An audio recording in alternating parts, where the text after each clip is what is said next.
प्रदेशवासियों, मुझे बहुत खुशी है कि 2 दिन हमने प्रयास किया 3 वर्ष के उपलक्ष्य में बातचीत करने का। वैसे बहुत लंबा प्रोग्राम हो गया।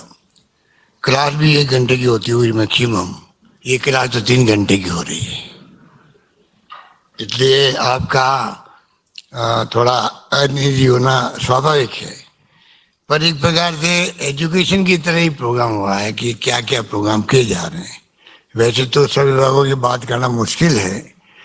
जितने हमारे साथी बैठे हैं तमाम लोगों ने अपने अपने नवाचार किए क्षेत्र में, अपने विभाग में, पर वक्त नहीं है उसकी चर्चा हम यहाँ कर सकते थे। और फिर भी कोशिश की गई जो सरकार प्रायोरिटी देना चाहती है इन कामों को, उसको दिखाने का प्रयास किया गया।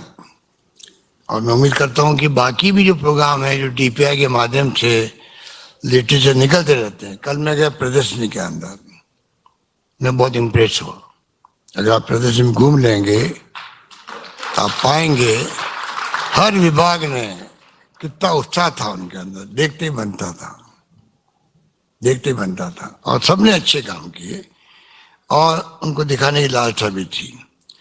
तो मुझे गर्व है कि 3 साल में कोरोना काल के बावजूद भी जो काम हुए हैं वो बेमिसाल हुए हैं। बजट पेश हुए हैं, उम्मीद नहीं थी, विपक्ष को भी नहीं थी और पक्ष को भी नहीं थी। अगर पक्ष को भी नहीं थी तब भी इतना थाना बजट पेश हुआ, तो आप सोच सकते हैं कि कितनी मेहनत की गई होगी, किस प्रकार वित्तीय प्रबंधन किया गया होगा। आगे भी मुझे लगता है कि अगला बजट भी है वो शानदार ही आएगा, सब लोग खुश हो जाएंगे। कहने को बहुत सारी बातें, मैं उस पर नहीं जाना चाहूँगा क्योंकि मैं 10-12 मिनट में अपनी बात समाप्त करना मुझे समझता हूँ। तो मुझे खुशी है कि ये जो प्रोग्राम चल रहा है इसमें कल लोगों ने जो है #3 साल राजस्थान खुशहाल टॉप पे चला पूरे देश के अंदर। उसी ढंग से कल जो ओपन VC थी, ओपन VC के वक्त देखते लोग, फिर थोड़ा बाद में देखते क्योंकि रिकॉर्ड हो जाता है। कल 3,57,000 लोगों ने आपके VC को देखा और अभी करीब 1.5 लाख लोग देख रहे हैं। अभी जो प्रोग्राम चल रहा है तो 1.5 लाख लोग इसको अलग से देख रहे हैं। इसका मायने है कि लोगों में जो है ये जो कोरोना काल ने जो नई सीख दी है ब्यूरोक्रेसी को भी और अधिकारियों को, नेताओं को, तो आप वीडियो कॉन्फ्रेंसिंग के माध्यम से अच्छी गवर्नेंस कर सकते हैं। लाखों करोड़ रुपए बच गए।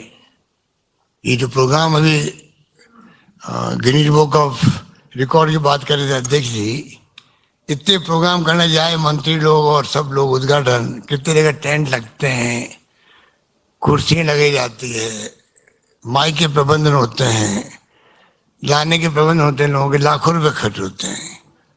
और ये पूरे कोरोना काल के अंदर जो हमने काम किया, करीब 460 VC मैंने की होगी कोरोना के मैनेजमेंट में और अन्य कामों के मैनेजमेंट में।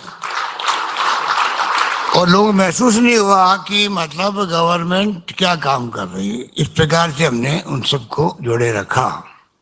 मैं उम्मीद करता हूं कि आगे भी हम लोग कोशिश करेंगे कि VC के माध्यम से भी, और जब जरूरत होगी तो कभी जाएंगे। अभी प्रसन्न गाँव के संग गए थे, बहुत अच्छा माहौल था गाँव के अंदर।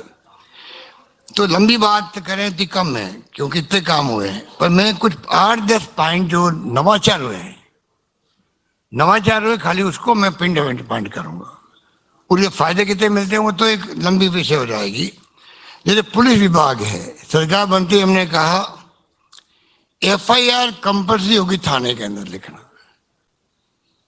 और वो नहीं लिखेगा तो वो SP के ऑफिस में दर्ज होगी FIR। DG साहब जानते हैं उसका क्या असर पड़ा। कोई 10-15 लोग आए होंगे मुश्किल से SP ऑफिस में, अब सब थानेदार समझ गए कि हमारे लिए अनिवार्य लिखना ही बहुत बड़ी बात होती है। लोग भगा देते थे थाने से गरीब आदमी को, जो पीड़ित पक्ष होता है उसकी बात सुनते नहीं थे। अब कम से कम रिकॉर्ड में आ गया हम। फिर भी कुछ शिकायत आती है तो हम DG से बात करेंगे किस प्रकार से उनको दूर कर सकते हैं। महिलाओं के लिए डिस्ट्रिक्ट DYSP रैंक का ऑफिसर लगाया पहले हम लोगों ने डिस्ट्रिक्ट वाइज, हर डिस्ट्रिक्ट में, फिर कर दिया एडिशनल SP रैंक, जो टोटली महिलाओं के ऊपर कोई अत्याचार अन्याय उत्पन्न हो रहा तो उसकी देखभाल वो करेगा। एक लॉ ऑफिसर अलग लगाया, क्योंकि जो कोई रेप की घटना होती है, कोई ऐसी घटना होती है और कोई कमी रह जाती है मान लीजिए कानूनी दृष्टि से भी, तो पुलिस की एक्सपर्टाइज नहीं होती है। एक लॉ ऑफिसर ऐसे केस के लिए संबंध किया गया।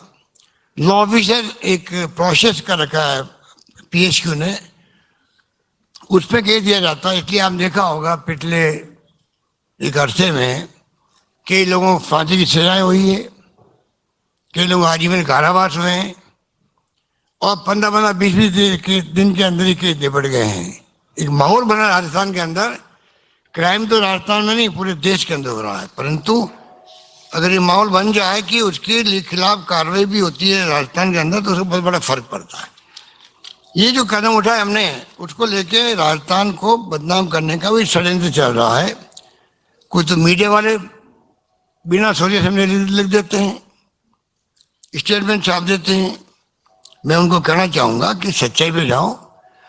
सच्चाई है तो आप बड़ी से बड़ी आलोचना करो, मुझे खुशी होगी, क्योंकि इसके जो फायदे हुए हैं जो हमारे कदमों से, वो मैं बताना चाहूँगा आपको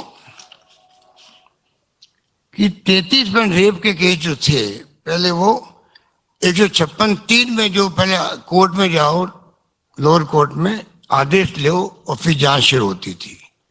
कंपल्सरी करने से 33% से अब खाली 15% पे आ गए हम लोग। 15% केस खाली आने लग गए कोर्ट के द्वारा। पुलिस खुद तफ्तीश करती है, एफआईआर लॉन्च करती है और कार्रवाई हो रही है। इतने आंकड़े कम क्यों हुए? क्योंकि अनिवार्य कर दिया गया। उसी ढंग से आप देखेंगे अनुसंधान जो है 274 दिन लगते थे पहले 2018 तक, और हमारे इन फैसलों के बाद में सिर्फ 73 दिन लग रहे हैं। 73 दिन लग रहे हैं। कहाँ 274 दिन और कहाँ 73 दिन में तफ्तीश पूरी हो रही है, कोई विश्वास नहीं कर सकता। जो एनसीआरबी की बात की जाती है, जो नेशनल क्राइम ब्यूरो है भारत सरकार का, कि उसमें राजस्थान के आंकड़े बहुत ज़्यादा आ रहे हैं। कुछ बिल्कुल ठीक है, आंकड़े ज़्यादा आएंगे। जिस दिन मैंने फैसला किया था कंपल्सरी एफआईआर का, उसी दिन मैं मीडिया को कहा था कि मुझे मालूम है कि इससे आंकड़े बढ़ेंगे, जब आप अनिवार्य करोगे बढ़ना स्वाभाविक है, परंतु उससे न्याय मिलेगा लोगों को। हमारी रुचि होनी चाहिए न्याय मिले, बजाय इसके कि आंकड़े बढ़े। कोई फर्क नहीं पड़ता है। और मेरी इस बात को एनसीआरबी जिसका नेशनल क्राइम ब्यूरो की बात की जाती है, उसने खुद ने जो बुक छपाई जाती है उसके प्रथम पेज पे लिखा है, जो मैं कोट कर रहा हूं आपको, विभिन्न राज्यों में प्रचलित नीतियों और प्रक्रियाओं, प्रक्रिया का मतलब जो हमने प्रक्रिया अडॉप्ट करी नई तरह की, के कारण राज्यों के बीच आपस के अंदर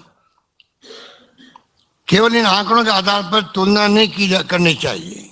ये खुद कह रहा है कि खाली राज्यों के बीच में आंकड़ों के आधार पर तुलना नहीं की जानी चाहिए, क्योंकि वहाँ की नीतियाँ अलग है, राज्यों की अलग अलग प्रक्रिया अलग है। वो सोचना पड़ेगा आपको। अपना आगे लिखते हैं वो, अपराध में वृद्धि और अपराध पंजीकरण में वृद्धि में अंतर है। अब बताइए आप, वो खुद ही लिख रहा है शुरू में कि भाई जो हमने छापे हैं आंकड़े का अलग मामला है, अपराध में वृद्धि का अलग मामला है, अपराध पंजीकरण कितने होते हैं उसमें अंतर होता है। और कुछ लोग दोनों को एक मानने की गलती कर लेते हैं। कुछ लोग दोनों को एक मानने की गलती कर लेते हैं, और हमारे यहाँ एक गलती मीडिया वाले भी कर रहे हैं। ये कहना चाहता हूँ।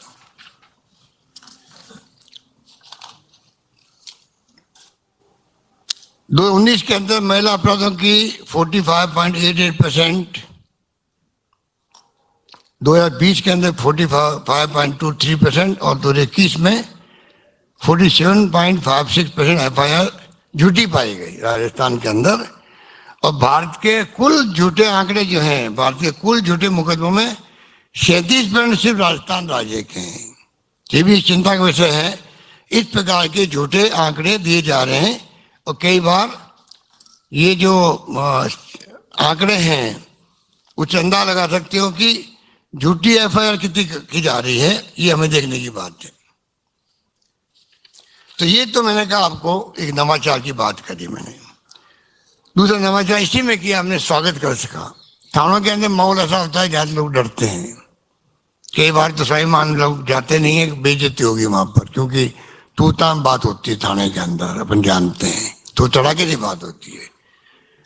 हमने स्वागत कक्ष का निर्माण किया और 91 थानों में स्वागत कक्ष बन चुके हैं, जो भी आपने शायद देखा होगा।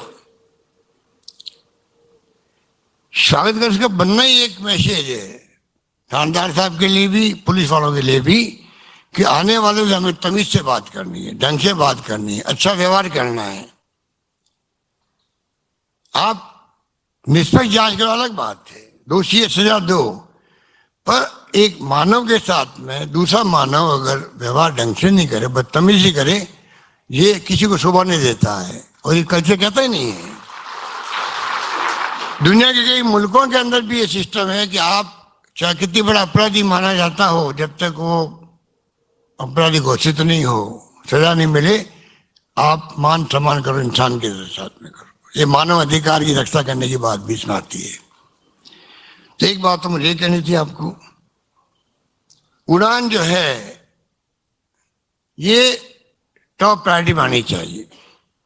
राजस्थान देश में पहला राज्य बनना चाहिए जहां पर हम देख चाहते हैं हमारी महिलाओं को, महिला सशक्तिकरण की बात भी करते हैं कि स्कीम लाते हैं, स्कॉलरशिप लाते हैं, सब कुछ करते हैं।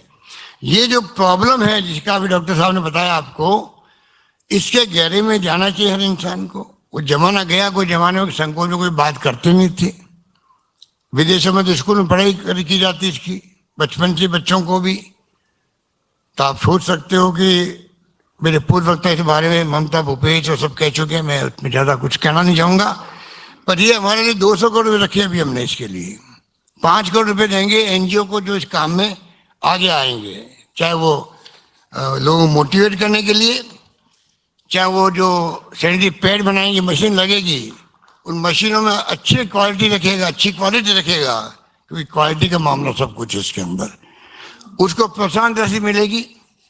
इस प्रकार हम चाहेंगे कि 5 करोड़ रुपए की बढ़ोतरी कर सकते हैं, कोई दिक्कत नहीं है। जैसा ममता ने कहा कि इस स्कीम के लिए हम धन की कमी नहीं आने देंगे, इतना मैं कह सकता हूँ। ये भी नवाचार राजस्थान के लिए।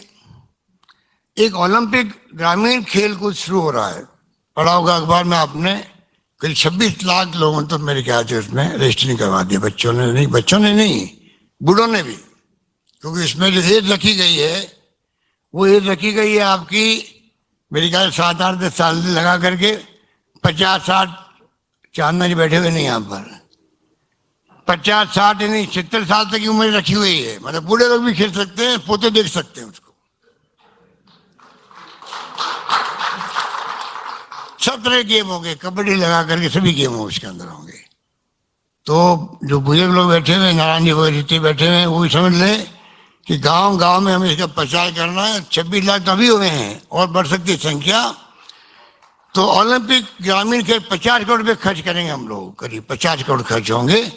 पर वहाँ से जो बच्चे निकलेंगे धीरे धीरे माहौल बनने लग गया। अब हमें कल एक बच्ची आई थी, 3 करोड़ रुपये हमने उसको दिए, अभी पैरा ओलंपिक के अंदर उसको दिए। अवनी को अलग दिया, कल वो आई थी वो दूसरी, और कुछ नागर कोई था, तो सबको दे रहे हैं हम लोग। 3-3 करोड़ 4-4 करोड़ दे रहे हैं, 2-2 करोड़ दे रहे हैं। और साथ में डीवाईएसपी रैंक की नौकरी, फॉरेस्ट डिपार्टमेंट रेंजर की नौकरी लगा रहे हैं, अच्छी पद पे नौकरी लगा रहे हैं उनकी। तो माहौल राजस्थान में बनने लगा। हरियाणा में माहौल बना था पहले, हमें स्वीकार करना चाहिए, यहाँ बनने लगा है। इसको और बढ़ाना चाहते हैं हम लोग। तो ग्रामीण स्तर पर ये ओलंपिक गेम शुरू हो रहे हैं। ग्रामीण नाम ही दिया, ग्रामीण ओलंपिक गेम नाम दिया है। अशोक चांदना जी ने पिछले साल किया था, स्टेट लेवल का स्पोर्ट्स मीट की थी। वो पहली बार हुई देश के अंदर, तो राष्ट्रीय स्तर पर होती है, राज्य स्तर पर राजस्थान पहला राज्य है जिसने स्पोर्ट्स मीट करी है। मैं खुद गया, प्रोग्राम बहुत शानदार प्रोग्राम था। पेंशन दे रहे हम 90 लाख लोगों को, ये बीच में तमाम इफ एंड बट हटा दिए, तब जाके मिलने लगी लोगों को, पहले मिलती नहीं थी। अगर मिल भी रही है माँ बाप को, बच्चा 18 साल होते ही बंद हो जाती थी, वो तमाम शर्तें हटा दी गई। आज वो मैं समझता हूँ कि उसका बहुत इम्पैक्ट है। कोरोना का मामला जो है, इसमें बहुत बातें की जा चुकी है, मैं ज़्यादा कुछ नहीं कहना चाहूँगा। अभी भी जो खबर आ रही है अखबारों में, टीवी में, वो चेता रही है हम सबको कि 100 से ज़्यादा मामले आ चुके हैं ओमिक्रॉन के देश के अंदर। दिसंबर 2 को 2 आए थे। इतने कम दिनों में अगर 100 ज़्यादा बढ़ गए हैं, इसकी गति बहुत तेज है बढ़ने की। तो आज भी सावचेत रहने की आवश्यकता है। बार बार वैक्सीन लगाने की बात है, बहुत आवश्यक है। वैक्सीन के बावजूद भी आता है, पर फिर भी नुकसान नहीं कर सकते ज़्यादा। अमेरिका जैसे मुल्कों के अंदर भी मैं कई बार देखता हूँ, सुनता हूँ, पढ़ता हूँ, तो अमेरिका में, जर्मनी में जो विचारधारा लोगों की है, नेताओं की, और जैसे प्रेसिडेंट ट्रंप थे, उनकी पार्टी विचारधारा है कि वैक्सीन नहीं लगानी चाहिए, तो लोग विरोध कर रहे वैक्सीन का। जर्मनी में भी और कई और मुल्कों में भी, अमेरिका में तो करते ही हैं। ये बड़े आश्चर्य की बात है कि इतने बड़े विकसित राष्ट्र, दुनिया के सुपर पावर, वहाँ बड़े बड़े आंदोलन होते हैं, हो रहे हैं, जुलूस निकल रहे हैं, वैक्सीन का विरोध हो रहा है, और कई मुल्क वैक्सीन को कंपल्सरी कर रहे हैं, डन लगा रहे हैं लोगों पर, लगा नहीं लगाएंगे, एंटी बंद कर रहे हैं उनकी दुकानों पे, मॉल पे, सब जगह। तो पूरे देश में बहस चलती रही है। मैं चाहूँगा उड़ान जो है, ये जिक्र मैंने अभी किया आपको, ये ऐसे काम है जैसे कोरोना के अंदर हमने कहा था तमाम पॉलिटिकल पार्टी लोगों को सब मिलकर इस काम को करो, राजनीति से हटकर करो। धर्म गुरुओं को हमने आह्वान किया, एनजीओ का आह्वान किया, आम लोगों का आह्वान किया। मुझे खुशी है कि सब लोगों ने धर्म को निभाया, सबने अच्छा काम किया। उसी तरह उड़ान जो योजना है, इसको मैं समझ रहा हूँ कि कोविड की तरह ही हमें तमाम पॉलिटिकल पार्टीज को, तमाम धर्मगुरुओं को, तमाम एनजीओ को और तमाम सामाजिक कार्यकर्ताओं को, आम जनता को आगे आना पड़ेगा, तब जाके ये काम कामयाब होगा। ये मैं अपील करना चाहूँगा। मेडिसिन के बारे में कुछ कहा गया, मैं रिपीट नहीं करूँगा, मंत्री जी ने कह दिया, मीणा जी ने, प्रसाद जी ने। शानदार योजना है चिरंजीवी की। अभी हमने हाल ही में इसके लिए 100 रुपये प्रति व्यक्ति जो ऐड करवाएगा नाम, उसको मिलेंगे। अब बताइए नौबत क्यों आ रही है? 5 लाख का बीमा कैशलेस मिल रहा है लोगों को। 5 लाख किसे कहते हैं एक परिवार में? तब भी कई लोगों ने अभी तक भी रजिस्टर नहीं करवाया। वो लापरवाही समझ लो या उन तक बात नहीं पहुंच रही है, लोग समझा नहीं पा रहे उनको। बहुत दुखद बात है ये। 5 लाख का बीमा, और जो पैसे वाले हैं, इनकम टैक्स वाले, उनसे 850 रुपये ले रहे हैं खाली, उसके आधा हम भर रहे हैं प्रीमियम। 850 क्या होता है? तो इसके लिए मैं अभियान चलाना पड़ रहा। 37 करोड़ रुपये सैंक्शन किए मैंने सिर्फ इस काम के लिए। तुम नाम ऐड करवाओ और 100 रुपये प्रति व्यक्ति ले जाओ। तो कहने का मतलब कि सरकार जबरदस्ती किस प्रकार से लोगों का भला हो कि जब तकलीफ घर में आए तो लाख रुपए का बिल बनेगा, 50,000 का बनेगा, उसमें तकलीफ पाएंगे, अभी इस स्कीम में जुड़ जाओ। इतनी शानदार स्कीम है कि जो भर्ती कोई आदमी होता है, ये खाली उनके लिए, इंडोर पेशेंट के लिए। आउटडोर के लिए पहले ही हमने फ्री मेडिसिन कर रखी है। इंडोर पेशेंट के लिए भर्ती होने के 5 दिन पहले और ठीक होने के जाने के 15 दिन बाद तक का खर्चा भी उस स्कीम में शामिल है। वो भी सरकार दे रही है चिरंजीवी योजना के अंदर। इसको आप लोगों को जो सुन रहे हैं वीसी को मैं अपील करना चाहूँगा कि चाहे वो उड़ान हो, चाहे वो कोरोना के ऊपर हम लोग आपको आगाह कर रहे हैं, और चाहे वो कोई योजना हो, उसमें आपकी भागीदारी चाहिए। इंग्लिश स्कूल का बता दिया आपको, बड़े क्रांतिकारी प्रोग्राम दिया। हमारे शिक्षा मंत्री जी थे दुताशा जी, उस वक्त में शुरू हुई। बहुत अच्छा कंसेप्ट है। हम चाहेंगे फैकल्टी अच्छी बने इसके लिए अच्छी। अगर मास्टर नहीं होंगे इंग्लिश पढ़ाने वाले, खुद ही नहीं बोल पाएंगे इंग्लिश को, मान लीजिए, तो बच्चा क्या सीखेगा? ये स्कीम वो है, जब इंग्लिश स्कूलें होती प्राइवेट,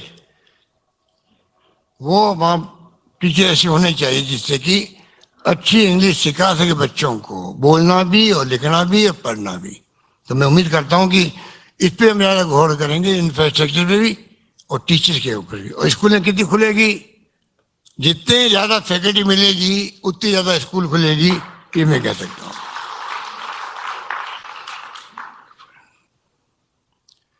200 बच्चों को हम भेज रहे हैं फॉरेन कंट्री में पढ़ाने के लिए, लाखों करोड़ रुपए खर्च होंगे कि राजस्थान के बच्चों को भी, जिनके पास पैसा नहीं है, क्योंकि जो पैसे वाले होते हैं तो बच्चे बाहर पढ़ते ही, उनके तो कोई नई बात नहीं है, पर जो बच्चे गरीब है, मिडिल क्लास के हैं, उनको भी लाभ मिले।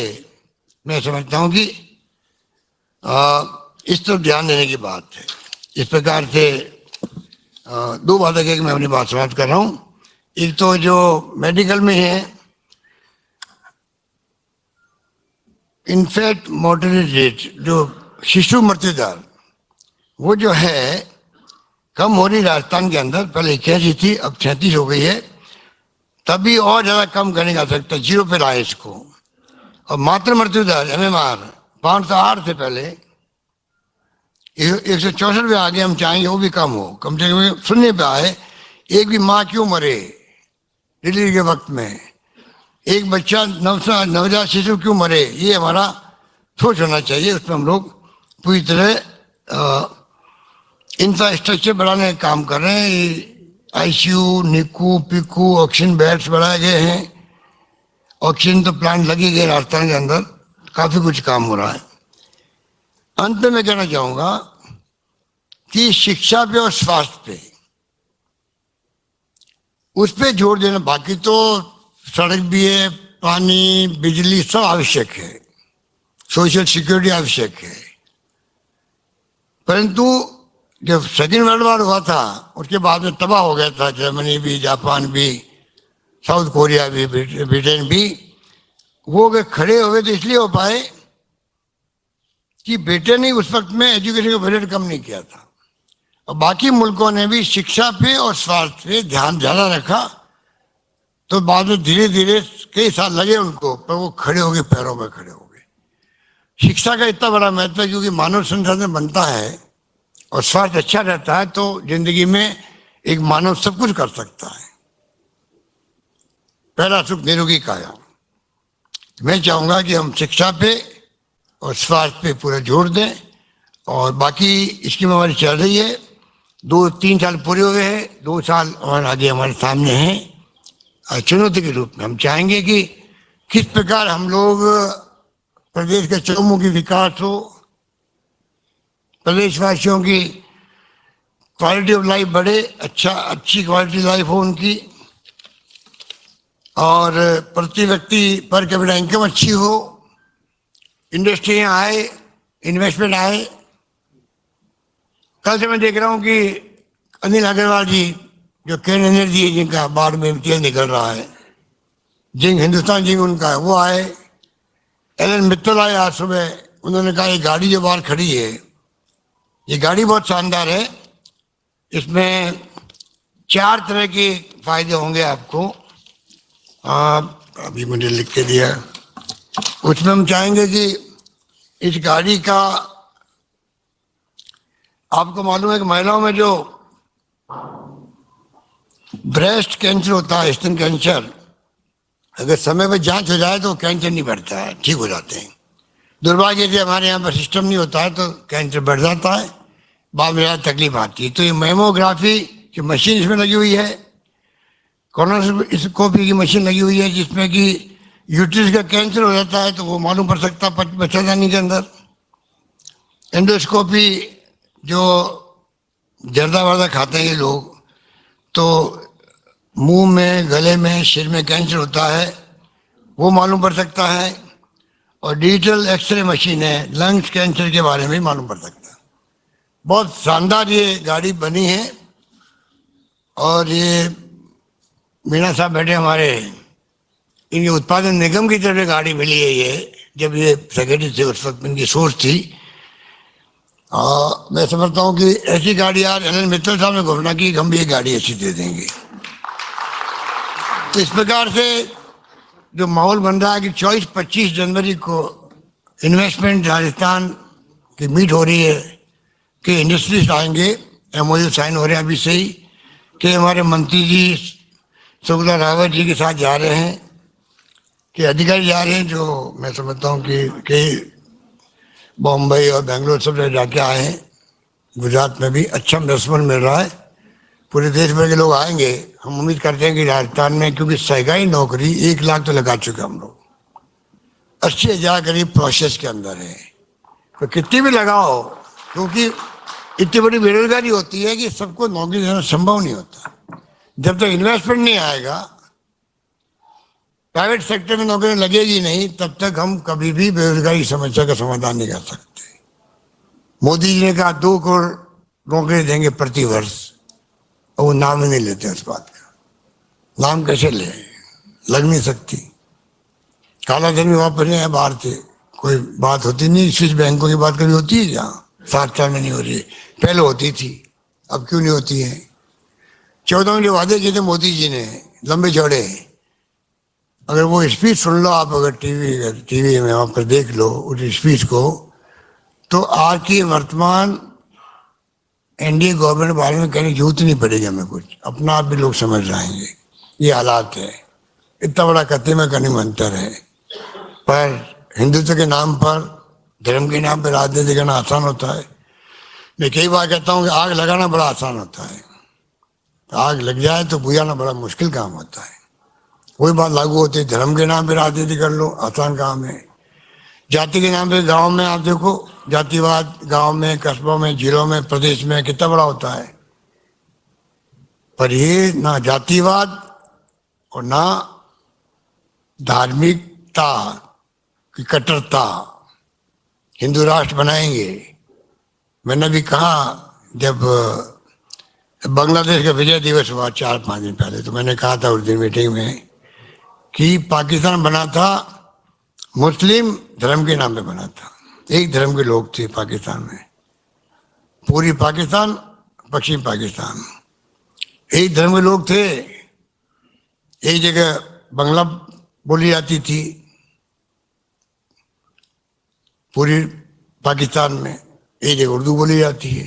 2 टुकड़े हो गए, बताइए आप, 2 टुकड़े हो गए एक मुल्क के, जो हमारे आज़ादी के बाद में, आज़ादी के वक्त में टुकड़े हुए। हिंदुस्तान का अलग टुकड़ा कर दिया धर्म के नाम पर, लड़के वो एक नहीं रह पाए, 2 टुकड़े हो गए। हिंदू राष्ट्र के बात करने वालों में पूछना चाहता हूँ कि कभी हिंदू राष्ट्र की बात आप करोगे, सबको कहाँ निकालोगे? सब धर्म के लोगों को निकाल सकते हो। अलग अलग भाषाएं हमारे यहाँ, तो वो तो 2 भाषाएं थी, और यहाँ तो तेलुगु, तमिल, मलयालम, पंजाबी, गुजराती, बंगाली, कितनी भाषाएं हैं। क्या आप इन सब भाषा वालों को कह पाओगे कि आपको एक रखना है?